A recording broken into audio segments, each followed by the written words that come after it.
ఈ నెల 12వ తేదీ ఏదైతే జెడ్పీటీసీ ఎన్నికలు జరుగుతున్నాయో పులివెందుల నియోజకవర్గంలో ఆ ఎన్నికల నేపథ్యంలో నిన్నటి దినం ఎమ్మెల్సీ రమేష్ యాదవ్పై దాడి జరిగింది. దానికి మేము వైఎస్ఆర్సీపీ పార్టీ తీవ్రంగా ఖండిస్తున్నాం.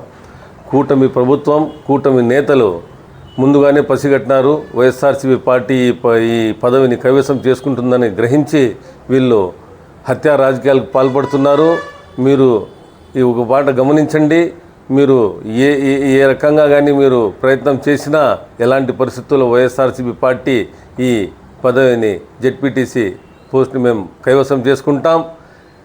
పులివెందుల్లో గడిచిన 5 ఏళ్లలో ఏ రోజు కూడా మన ప్రియతమ నాయకులు జగన్మోహన్ రెడ్డి గారు ఆయన సొంత నియోజకవర్గం అయినా కూడా ఎలాంటి ప్రజల్ని భయభ్రాంతులను చేయకుండా చాలా శాంతియుతంగా 5 సంవత్సరాలు గడిపినారు.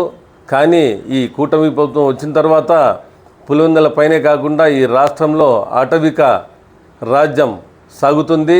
దీనికి నేతృత్వం వహిస్తున్న చంద్రబాబు నాయుడు, ఆయన తనయుడు లోకేష్ బాబు గారు మరియు డిప్యూటీ సీఎం పవన్ కళ్యాణ్ గారు, మీరు ముగ్గురు దీన్ని బాధ్యత తీసుకోవాలి. మీరు ప్రజాస్వామ్యతంగా ఈ ఎన్నికలు జరిపితే మాకు చాలా సంతోషం. ఎందుకంటే ప్రజలు ఎవరికి ఓటు వేయాలనేది వాళ్ళ ఇష్టం.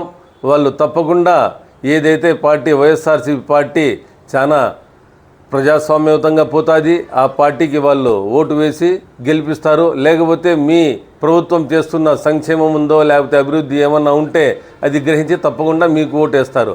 అది వదిలేసి మీరు హత్యా రాజకీయాలకు పాల్పడి మీరు భయాందోళనకు గురి చేసి రానున్న 5 ఏళ్ళు ఇలాగే కొనసాగాలా మీరు ఆలోచిస్తున్నారే, ఈ ఆలోచన చాలా తప్పు.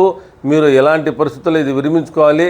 లేకపోతే చర్యకు ప్రతి చర్య ఉంటుంది. మీరు ఈ 5 సంవత్సరాలు ఏమైనా ఇలాంటివి చేస్తే ఇంకా మళ్ళీ రానున్న 5 ఏళ్లలో తప్పకుండా మన ప్రభుత్వం వస్తుంది, మన నాయకులు ముఖ్యమంత్రి మళ్ళీ అవుతారు. వచ్చిన తర్వాత దీనికి తప్పకుండా మీకు బదులు మరియు దానికి వడ్డీ కూడా ఉంటుందనేది మీరు అర్థం చేసుకోవాలి. పులివెందుల్లో ఎక్కడ పోయినా ఒకే ఒక మాట ఉంది, ఇది మన మాజీ ముఖ్యమంత్రి నియోజకవర్గం, ఇక్కడ ఇది జెడ్పీటీసీ మేము గెలుచుకుంటామని.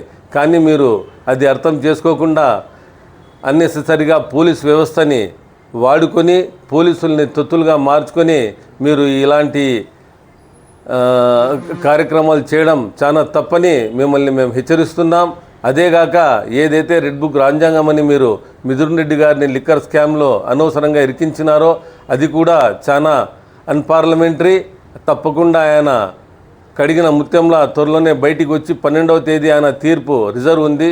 ఈ ఆనరబుల్ హైకోర్టు ఏదుందో తప్పకుండా ఆయనకి బెయిల్ మంజూరు చేసి త్వరలోనే ఆయన బయటికి వచ్చి ఈ కూటమి నేతలు, కూటమి ప్రభుత్వం అందరిపైన, వైఎస్ఆర్సీపీ నేతలపైన, నాయకులపైన, కార్యకర్తలపైన దౌర్జన్యం చేస్తున్నారో దాన్ని ప్రతి ఇంటికి పోయేలా ఈ పార్టీ శ్రేణులు ప్రతి ఒక్కరూ దీన్ని కొత్తగా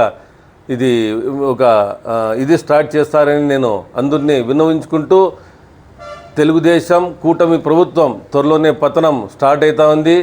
ఈ పులివెందుల జెడ్పీటీసీతోనే చంద్రబాబు నాయుడు గారి పతనం స్టార్ట్ అవుతా ఉంది.